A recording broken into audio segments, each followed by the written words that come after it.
ሰላም ቤተሰብ ምንድነው? የኢትዮጵያ ደራሲዎች ብዙ ጊዜ የሚጀምሩበት ነገር አለ። ቀኑ ደመናማ ነበር ምናምን ወይም ጭጋጋማ ነበር። እንደዛ አይነት ቀን ነው። ለማንኛውም how was your weekend? I hope you had a great time. እንደዚህ አይነት ደመናማ ቀን ውስጥ እንዲሁ ሀሳብ እንደተለመደው ይመጣልና ስለ ውሸትና ማለት ሰዎች ውሸትን ተከትለው ስለሚያብዱበት ዘመን አንዳንድ ነገሮች እስቲ እንበል። ምንድነው? I have these two quotes። እነዚህ ጥቅሶች በፊት ያነበብኳቸው ናቸውና ምንድነው የሚለው አንዱ in a time of universal deceit telling the truth is a revolutionary act ይላሉ። ማለት ውሸት ሁሉም ሰው የተቀበለው ነገር በሆነበት ዘመን እውነትን መናገር ትልቅ አብዮታዊ ተግባር ነው ማለት ነው። ሌላ insanity among individuals is very rare ይላሉ። but among groups, political groups, communities and even nations it's a norm ይላሉ።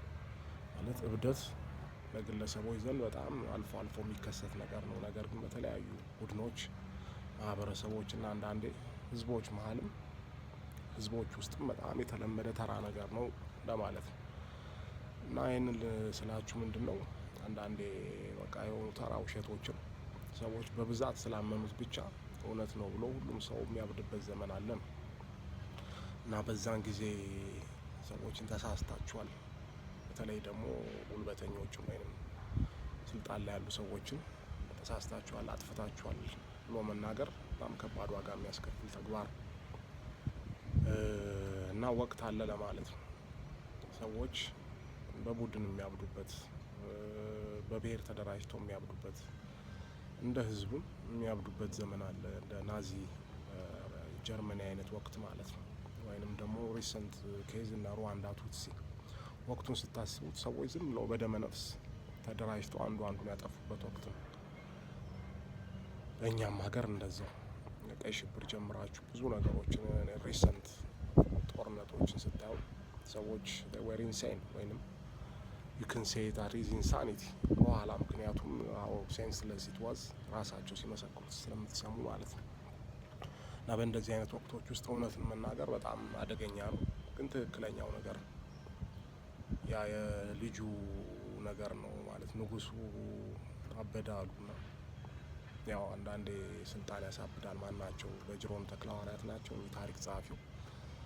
ስልጣንና አረቄ ሁለቱም ያሰክራሉ ይላሉና ያ የስልጣኑ ግን በጣም ይቆያል፣ ያረቄው ቶሎ ይበርዳል ይላሉና ስልጣን የሚያሳብድበት ዘመንም አለና ይሄው የድሮ አንድ ጥንታዊ ንጉስ ሮም ይሁን ኤንሸንት ፒሪየድ አበደና ካባ አሰራው ብሎ ልብስ ይታወቃል። ብዙዎቻችሁ ታውቁታላችሁ። ቆንጆ ካባ ፈርጥ ምናምን ያለበት ካባ አሰራው ብሎ ግን ራቆቱን ነበር እና ለባለሟሎቹ ምናምን ለመኳንንቱ ሲያሳይ ሁሉም ያው አሁን እንደምናየው ወቸው ጉድ እንዴት ነው ከምንድን ነው የተሰራው ከወርቅ ላባ ነው ምናምን እያሉ ያዳንቃሉ።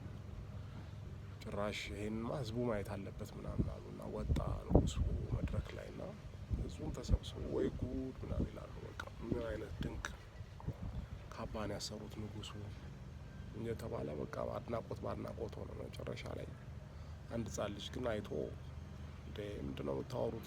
ንጉሱ እኮ ራቆታቸውን ናቸው አለ።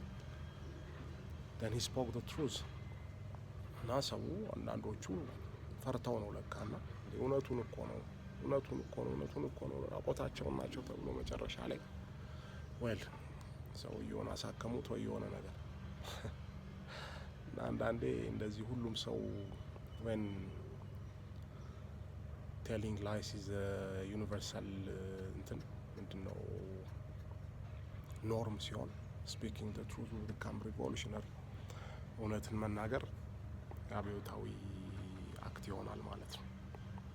እንዲህ አይነት ወቅቶች አሉ ለማለት ነው።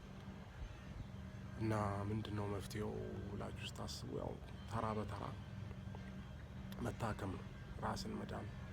እንደ ልጁ እውነቱን ሲነገረን አዎ ስህተት ነው የሄድንበት መንገድ ተሳስተናል ብሎ ለመመለስ መሞከር እንጂ ተደራጅቶ በቡድን በጎረቤት በጎጥ በምናምን ተደራጅቶ ውሸቱን እውነት ለማድረግ መጣጣር ምንም ዋጋ የለውም። የባሰ ጥፋት ይዞ ይመጣል።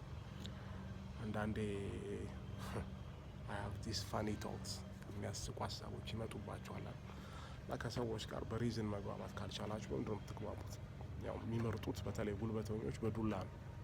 እያያችሁት ሁሉን ነገር ፋክቱ ግልጽ ብሎ ወጥቶ ግዴታ የኔን ሀሳብ መቀበል አለብን። እኔ ነኝ ትክክል፣ አለበለዚያ አጠፋሃለሁ ወይንም በሌላ መልኩ ህይወትን ምስቅልቅሉን አወጣለሁ፣ አትኖርም፣ እንዳትኖር አደርግሃለሁ የሚሉ ሰዎች ስለበዙ ነው አሁንም መከራው የበዛ እና መጽሐፍ ቅዱስ ላይ ይሄ በድሮ የብሉይ ኪዳን ወቅት እግዚአብሔር ለሙሴ ከሰጣቸው ህጎች ውስጥ አንዱ ምንድን ነው? ይህንን ብላ ይህንን አትብላ ነው አይደል? ሸኮናው ድፍን ሸኮናው ክፍት የሆነውን ብላ ሸኮናው ድፍን የሆነውን አትብላ ይመስለኛል። እና ከሰዎች ጋር ለመግባባት እንደው አእምሮ ድፍን ነው ወይንስ ክፍት ነው የሚለውን በሆነ መንገድ ማየት ብንችል ዊል ስፔር አወርሰልቭስ አ ሎት ኦፍ ኤነርጂ ኤንድ ታይም። መቃታዩትና ሸኮናው ድፍን ከሆነ ምንም አያስፈልግም። ክፍት ከሆነ ትነጋገራላችሁ ማለት ነው። ወይ እንደዛ አይነት መንገድ ቢኖር ጥሩ ነበር። እንግዲህ ያው ዚስ ኢዝ ኢት ፎር ቱዴይ። ደመናማው ቀን አሁን ፈካ እያለ ነው። እንግዲህ ይመቻችሁ። መልካም ሰኞ።